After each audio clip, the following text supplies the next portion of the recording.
दोस्तों हाल ही में मैंने किष्किंधापुरी नामक तेलुगु हॉरर फिल्म देखा है जिसे कौशिक पिगलापट्टी डायरेक्ट कर रहे हैं। IMDb पे इस फिल्म को मिले हैं अ वुपिंग 8.8 स्टार्स आउट ऑफ 10 और रॉटेन टोमेटोज पे इसकी रेटिंग्स अवेलेबल नहीं है। तो आज की वीडियो में हम फिल्म की कहानी को जानते हुए इसकी एंडिंग पे बातें करेंगे। अब वीडियो शुरू करने से पहले मेरी आप सभी से एक रिक्वेस्ट है कि अगर आपको ये वीडियो पसंद आती है तो वीडियो को लाइक और चैनल को सब्सक्राइब जरूर कीजिएगा। So now with that said, let's roll the intro.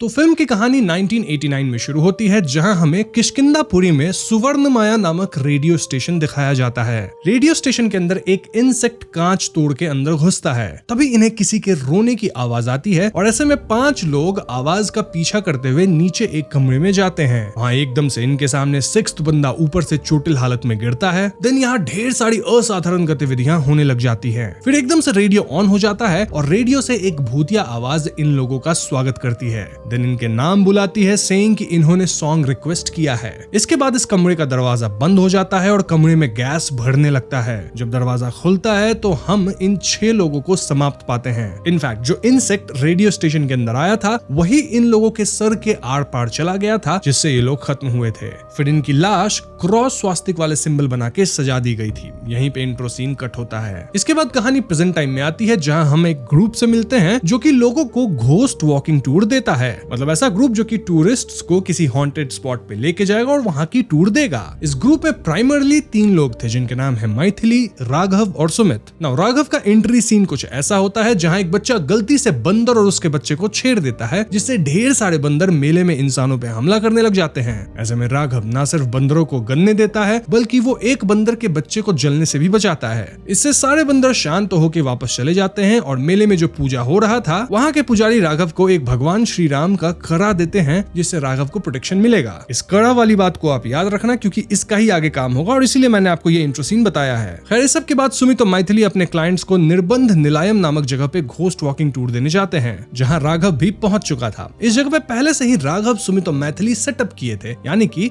Tourist को जबरदस्ती डराया जा रहा था। लाइक बेड को वायर से हवा में उठाना, साउंड्स लगाना स्पीकर से जो कि भूतिया आवाज होंगे, नकली EMF मीटर रखना और उसमें रीडिंग्स दिखाना, देन एक लड़की को भूत वाले गेटअप में तैयार करना ताकि टूरिस्ट्स को डराया जा सके एंड ऑल दैट। अब इन टूरिस्ट्स के बीच एक विहारी नामक बंदा था जो यूं तो खुद को घोस्ट हंटर बुलाता था, लेकिन वो खुद भूतों से डरता था। इनफैक्ट विहारी बार बार इनके घोस्ट वॉकिंग टूर पे आके इन्हें क्वेश्चन करता था कि ये लोग सब सेटअप करते हैं एंड टूरिस्ट के साथ फ्रॉड करते हैं। विहारी इन्हें गूगल पे खराब रिव्यूज भी देता था। जो भी हो, ये ग्रुप फिर से एक और टूर ऑर्गेनाइज करने जाता है और इसमें भी बाकी टूरिस्ट के साथ विहारी आ गया था। विहारी के अलावा यहाँ ताकी खोंदा वीरभद्रा नामक इंसान था जो कि टूर पे इसलिए आना चाहता था ताकि वो अपने स्वर्गवासी वाइफ से मिल सके जो कि 1 साल पहले खत्म हुई थी। देन यहाँ एक कपल थे, एक और लड़की थी और 2 मर्द थे जो कि ट्रेन ड्राइवर्स थे। विहारी यहाँ एक डब्बे से चिट निकालता है जो कि इनका नेक्स्ट डेस्टिनेशन डिसाइड करेगा और ये जगह थी सुवर्णमाया रेडियो स्टेशन। इस टूर पे राघव की टीम के साथ एक मोक्षा नाम की बच्ची भी जा रही थी जिसका ख्याल राघव और मैथिली रखते थे। बस फिर क्या था, अगले सीन में हम सभी को वैन से सुवर्णमाया रेडियो स्टेशन पहुंचते देखते हैं। ये वही जगह है दोस्तों जिसे हमने फिल्म के स्टार्टिंग सीन में देखा था। ऑल्दो फिलहाल इस जगह की गेट पे रिलीजियस सील थी, मानो इस जगह को पूजा पाठ करके बंद किया गया है। राघव तुरंत यहाँ रखे त्रिशूल से ना सिर्फ सील को तोड़ देता है बल्कि यहाँ की लॉक को तोड़ के रेडियो स्टेशन का दरवाजा भी खोल देता है। इसी के पैरेलल में हम व्यूअर्स क्लियरली समझ पाते हैं कि पास के रेलवे ट्रैक से कोई बुरी आत्मा एक्टिव हुई है जो कि इस पे आ चुकी है। एनीवेज राघव यहाँ सबको अपने मन से बना के भूतिया कहानी सुनाने लगता है कि सुवर्ण और माया 2 ट्विन सिस्टर्स थी वगैरह वगैरह। और विहारी एज यूजुअल इन्हें क्वेश्चन कर रहा था कि इनकी कहानियां झूठ है।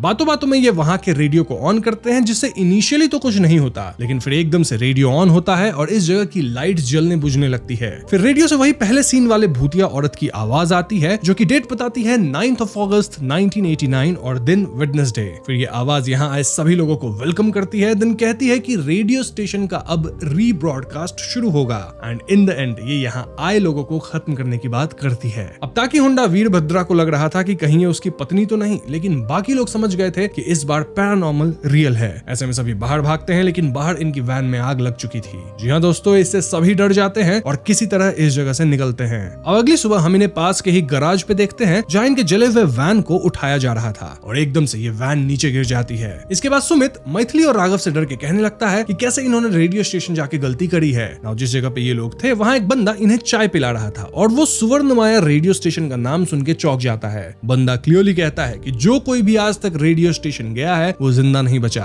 ये बंदा इन सबको टर्मरिक वाटर से नहाने कहता है, देन अपने कपड़े जलाने कहता है, पंपकिन बांधने कहता है, क्योंकि शायद इन रिचुअल से ये लोग बच सके, क्योंकि ऑफ कोर्स ये लोग भी रेडियो स्टेशन होके आए थे। बेसिकली इट वाज क्लियर कि वो जो रेडियो स्टेशन है वहाँ वाकई में कुछ तो पैरानॉर्मल है ना। उस रात हम उन दो लोगों को देखते हैं जो कि ट्रेन चलाते थे और रेडियो स्टेशन वाली घोस्ट वॉकिंग टूर पे भी आए थे। ट्रेन चलाते वक्त इन्हें बीच रास्ते में रुकने का सिग्नल मिलता है और इसलिए दोनों ट्रेन रोकते हैं। तभी एक बूढ़ी औरत इंजन की खिड़की पे इनसे कुछ खाने का मांगने आती है। इस औरत को देख दोनों डरते हैं क्योंकि इंजन काफी ऊंचा होता है। तो ये बूढ़ी औरत इतनी ऊपर तक आ कैसे गई, उसकी शक्ल खिड़की पे आ कैसे रही है? वेल हम व्यूअर्स क्लियरली देख पाते हैं कि बूढ़ी औरत हवा में लेविटेट कर रही थी। देन एकदम से इनके रेडियो पे उसी भूतिया औरत की आवाज आती है और ऐसे में दोनों ट्रेन चालक तेजी से ट्रेन को भगाते हैं। यहीं पे सीन कट हो जाता है। अब अगले दिन हम राघव और मोक्षा को साथ देखते हैं, जहां राघव पाता है कि मोक्षा उस रेडियो स्टेशन से एक पर्स लेके आ गई थी। इनफैक्ट सभी टूरिस्ट रेडियो स्टेशन से छोटी रेडियोज उठाए लाए थे एज सुवेनियर। अभी राघव को विहारी का कॉल आता है जो कि बताता है कि दोनों ट्रेन चालक रेलवे ट्रैक के पास समाप्त पाए गए हैं। जी हाँ दोस्तों, ये सुन के राघव तुरंत घटनास्थल पे पहुंचता है, जहां दोनों की लाश को इस तरह से रखा गया था अगेन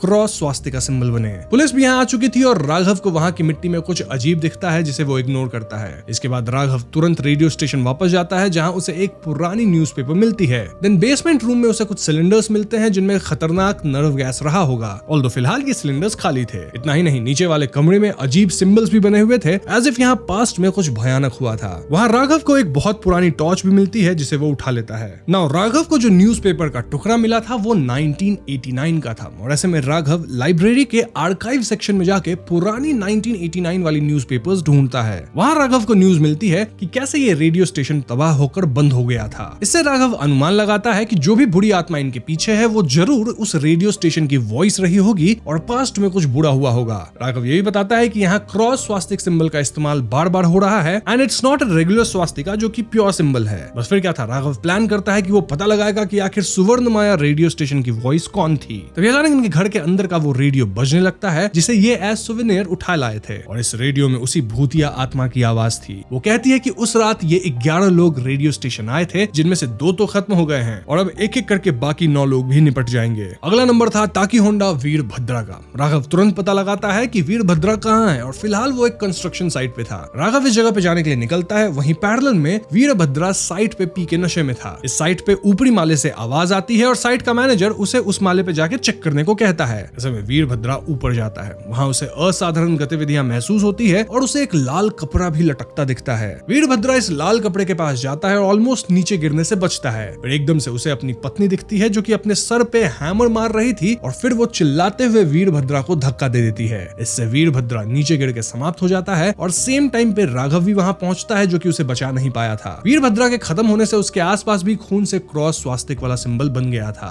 अब इस पॉइंट पे राघव बहुत घबरा जाता है और वो सीधा उस चाय पिलाने वाले लड़के से मिलने जाता है। राघव की मुलाकात उस लड़के की अम्मा से होती है जो कि बताती है कि 35 साल पहले इस गांव के कुछ पढ़े लिखे लोग उस रेडियो स्टेशन को बनाए थे। रेडियो स्टेशन पे आवाज वेदावती नामक लड़की देती थी, लेकिन फिर एक अनहोनी हुई जिसमें न सिर्फ वेदावती खुद को समाप्त की बल्कि कुछ दिन बाद रेडियो स्टेशन के 6 फाउंडर्स भी खत्म पाए गए। तब से ही वो रेडियो स्टेशन हॉन्टेड है, बंद हो चुका है और वहाँ जो भी जाता है वो किसी न किसी तरह से खत्म हो जाता है। वहाँ से हमेशा आवाजें आती थी और ऐसे में गाँव वाले कुछ पुजारियों की मदद से उस रेडियो स्टेशन को सील करवा दिए। तब से वो जगह वीरान और हार्मलेस पड़ा हुआ है, लेकिन फिर उस सील को राघव खोल दिया और अब फिर से मौतें शुरू हो गई है। ये पता लगते राघव तुरंत मैथिली और सुमित के पास आके उन्हें ये बताता है। ये लोग उस रात की रिकॉर्डिंग देखते हैं जब इनकी ग्रुप सुवर्णमाया रेडियो स्टेशन गई थी और तब रेडियो स्टेशन में सबसे पहले वो 2 ट्रेन चालक एंट्री लिए थे। देन ताकी होंडा वीरभद्रा अंदर गया था और इसी ऑर्डर में देखा जाए तो लोग भी समाप्त हो रहे हैं। नाउ नेक्स्ट एंट्री लिया था विहारी, लेकिन ध्यान से देखने पे इन्हें पता लगता है कि विहारी से पहले मोक्षा अपना एक पैर अंदर रखी थी, यानी कि हो ना हो अगली टारगेट मोक्षा ही होगी।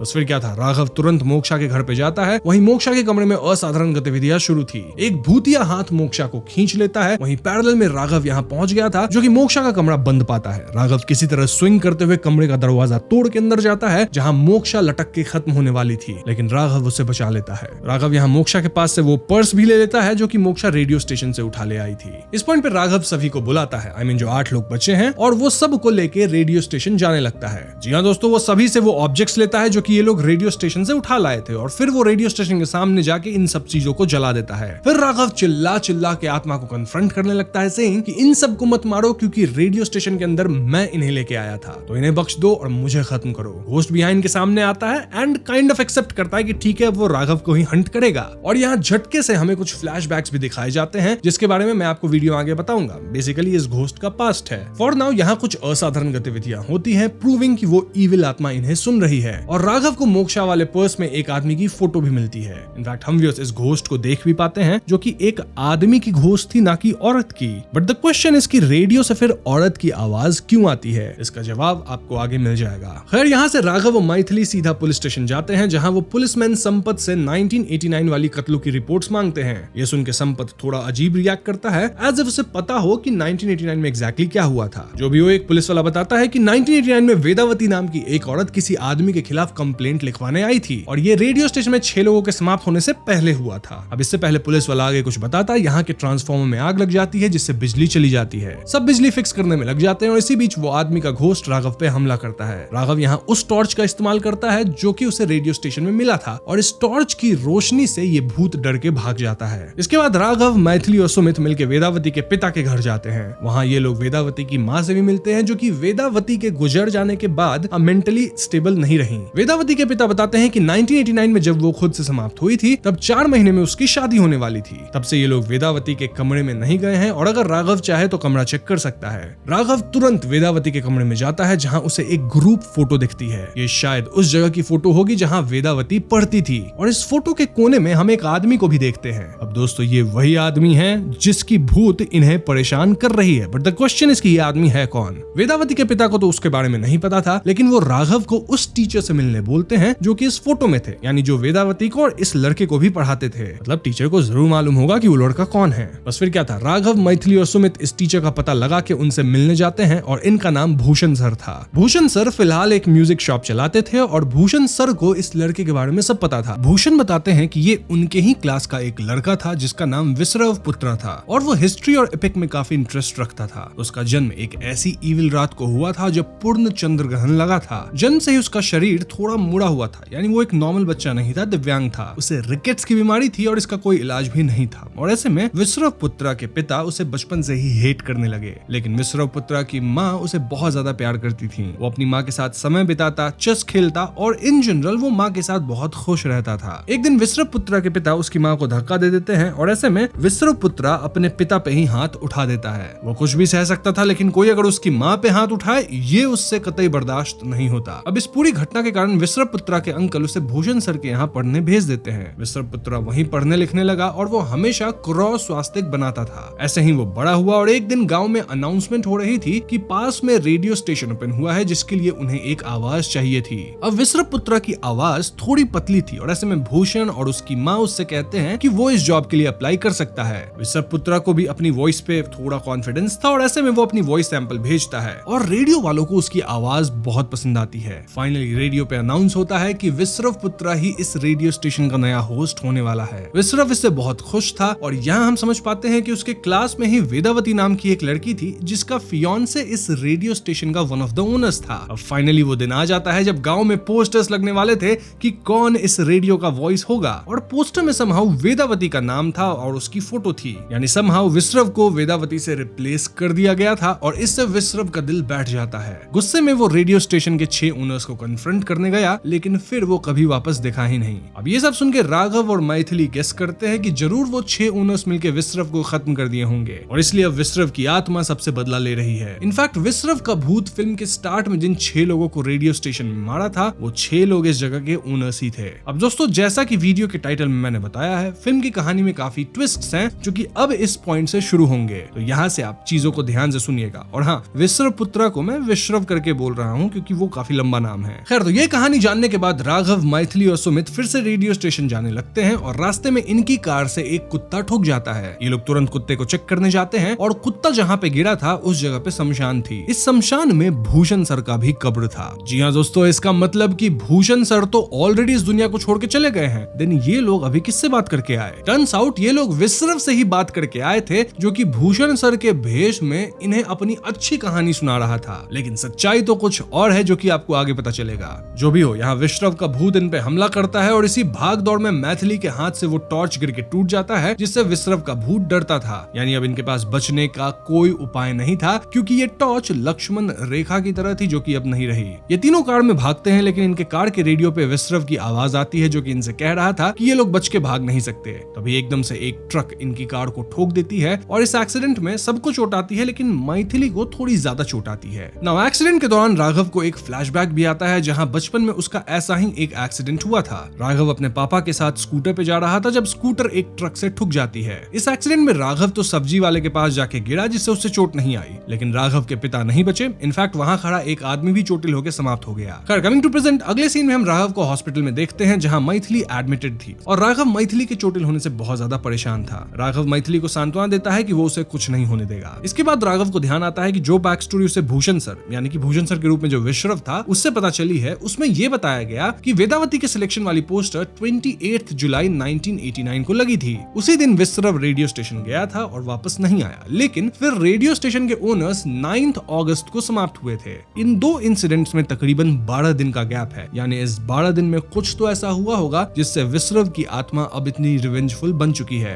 अब इसी बीच विश्रव की आत्मा हॉस्पिटल आके मैथिली को पजेस कर लेता है और वो मैथिली से कहता है कि जरूर राघव के पास किसी तरह का प्रोटेक्शन है, क्योंकि वो उसके हर अटैक से समहाउ बच जा रहा है। ये प्रोटेक्शन और कुछ नहीं बल्कि राम जी वाला वो कड़ा था। जी हाँ दोस्तों, वही कड़ा जो कि राघव को मूवी के स्टार्टिंग सीन में पुजारी जी से मिला था। इसलिए मैंने आपको कहा था उसे याद रखना। याद है ना, मेले में लोगों को राघव बंदरों से बचाया था एंड ऑल। तो हाँ, इसीलिए विश्रव अब मैथिली को पजेस करने आया था, क्योंकि मैथिली ही राघव की कमजोरी बन सकती है। सो यस, मैथिली पूर्णतः पजेस हो जाती है और इस पॉइंट तक राघव ये भी रिड्यूस कर लिया था कि विश्रव उस पे ज्यादा हमला करता है जो उससे डरते हैं, और क्योंकि मैथिली डरती है तो वो जरूर उसके पीछे जाएगा। राघव फौरन मैथिली के कमरे में जाता है, लेकिन वो तो गायब थी। दूसरे वार्ड में जाने पर राघव को मैथिली पजेस्ड हालत में मिलती है, जहां वो कमरे की छत से लटक रही थी। मैथिली राघव पे हमला भी करती है, लेकिन राघव तुरंत पास में रखा सेडेटिव मैथिली में इंजेक्ट कर देता है, जिससे वो बेहोश हो जाती है। अब हॉस्पिटल में ही राघव को गैस सिलेंडर्स दिखते हैं, जिससे उसे याद आता है कि उसे रेडियो स्टेशन में भी कुछ टॉक्सिक गैस सिलेंडर्स मिले थे। राघव तुरंत पता लगाता है कि इस एरिया में इस टॉक्सिक नर्व गैस सिलेंडर्स की डिलीवरी कौन करता है,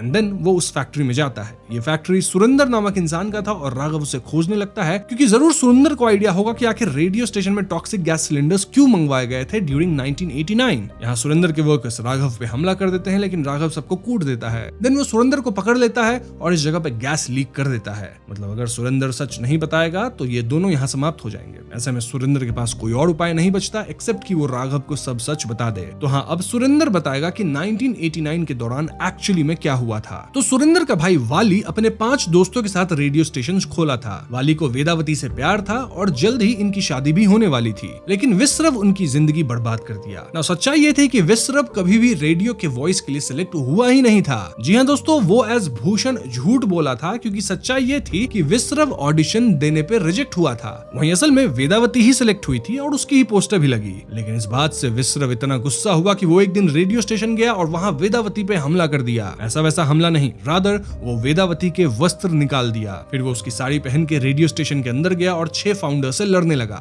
6 लोग विश्रव को पीटे और बंदी बना लिए। वहीं वेदावती नग्न हो चुकी थी और वो गांव में भागी, जिससे सब उसे देखे और उसकी काफी बदनामी हुई। इसी बदनामी के कारण वेदावती गलत कदम उठाई थी आफ्टर सम डेज। और इस गुस्से में वाली, जो कि वेदावती से शादी करने वाला था, वो विश्रव को रेडियो स्टेशन के नीचे वाले कमरे में बंद करके रखा। देन वो सुरेंद्र से टॉक्सिक गैस लेके आया और धीरे धीरे इस कमरे में गैस छोड़ने लगा ताकि विश्रव तरफ तरफ के खत्म हो। वो विश्रव की आंख में टॉर्च मारता था और ये वही टॉर्च है दोस्तों जिससे विश्रव डरता भी है। ऐसे ही गैस की डोसेज बढ़ाते बढ़ाते एक दिन विश्रव समाप्त हो गया and that day was around 9th of August। ये लोग विश्रव की लाश को किष्किंधापुरी रेलवे स्टेशन के नजदीक दफना दिए और समाप्त होते विश्रव भूत बन के आए और इन 6 फाउंडर्स को निपटा दिया। यानी कि दोस्तों, विश्रव के साथ भले गलत हुआ था, लेकिन विश्रव खुद भी इविल था, जहां वो वेदावती की जिंदगी बर्बाद कर दिया था बिना किसी रीजन के, और खत्म होने के बाद तो वो कईयों की जान ले रहा है। दरअसल विश्रव की माँ तो उसे जन्म देते ही खत्म हो गई थी। जी हाँ दोस्तों, विश्रव को बस उसके पिता पाले थे जो कि उसे उतना पसंद नहीं करते थे। विश्रव हमेशा अकेला रहता था और नॉन लिविंग थिंग से बातें करता था। एक दिन उसे घर के संदूक में एक मिरर मिलता है और वो इस मिरर से बातें करने लगा। उसे ऐसा लगा कि मिरर में उसकी माँ उससे बात कर रही है और उसे अपने पास बुला रही है, प्यार दे रही है। तब से विश्रव हमेशा उस मिरर के साथ ऐसे रहता मानो ये मिरर नहीं बल्कि उसकी माँ है।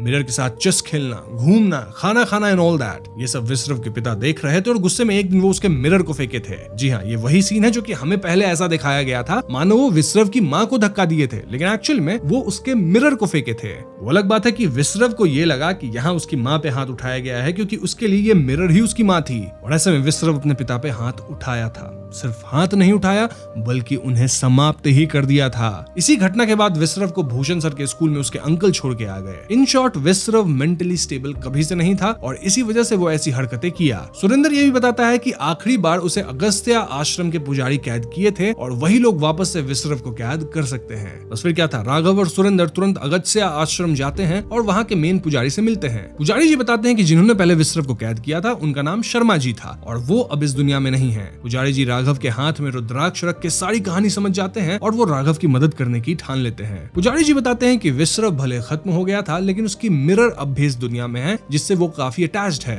शर्मा जी यानी जो पुराने पुजारी थे वो रेडियो स्टेशन को ही सील कर दिए थे जिससे विश्रव की आत्मा अंदर जाके मिरर हासिल नहीं कर सकती थी। अब जिस दिन राघव और उसकी घोस्ट वॉकिंग टीम सील को तोड़ के रेडियो स्टेशन के अंदर गई उस दिन इन्हें ये मिरर दिखा भी था। जी हाँ दोस्तों, मैथिली को मिरर दिखा था जिसपे एक कीड़ा देखकर वो मिरर को फेंकी और सभी लोग मिलके मिरर को तोड़ दिए। ना विश्रव के लिए मिरर नहीं बल्कि उसकी माँ जैसी थी और इससे विश्रव गुस्सा हो गया, इसलिए वो इन सबको चुन चुन के खत्म करना चाहता है क्योंकि उसके हिसाब से इन लोगों ने उसकी माँ को खत्म कर दिया। पुजारी जी बताते हैं कि अब विश्रव को सिर्फ त्रय विद्या से खत्म किया जा सकता है। त्रय विद्या बोले तो इंसान की 3 एनर्जीज होती है, विच आर डिजायर, स्पिरिट और एक्शन। इन तीनों को जोड़ के ही आत्मा बनती है और फिलहाल विश्रव की ये तीनों एनर्जीज अलग है। तो अगर विश्रव की इन तीनों एनर्जीज को एक कर दिया जाए तो फिर उसे इस दुनिया से मुक्त किया जा सकता है या कैद किया जा सकता है। अब इन 3 एनर्जीज को एक कैसे किया जाए? वेल, विश्रव की हर एक एनर्जी किसी चीज से जुड़ी होगी और उन चीजों को ढूंढना होगा। ये काम कल सुबह 5:14 से पहले करना होगा क्योंकि उस टाइम के बाद उत्तरायण खत्म होकर दक्षिणायन शुरू हो जाएगा